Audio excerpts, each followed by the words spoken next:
ভ্যানে ভিক্ষা করে একে একে ২১টি বিয়ে করেছেন মরু মিয়া। তার দাবি কোনো ওষুধ কিংবা বশ করে নয়, বরং তাকে দেখলেই নারীরা বিয়ের জন্য পাগল হয়ে যায়। কোনো এক কথা আমি যে মেয়ে যে কোনো জ্ঞান ধ্যান করি এরকম না, হয়তো বা আমাকে তার ভালো লাগে দেখলে আমার ভেতরে কি আছে তারাই ভালো বলতে পারবে, আমি তার বলতে পারবো না।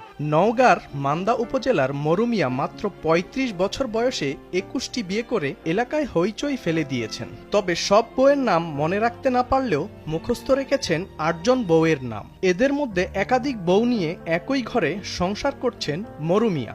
সৈদা, নার্গিস, সেলিনা, আলেয়া, তারা, জোসনা, রাবিয়া, আর ওখান থেকে যে পারুল, এখানে নাম আমার জানা আছে, তাছাড়া আর জানা নাই ভাইয়া। মরু মিয়া যাদেরকে বিয়ে করেছেন তারা সবাই তার থেকে বয়সে বড়। কোনো কোনো বউকে বিয়ে করেছেন বাচ্চা সহ। মরু মিয়ার দাবি তার বেশিরভাগ বউ বয়সে বড়। তারা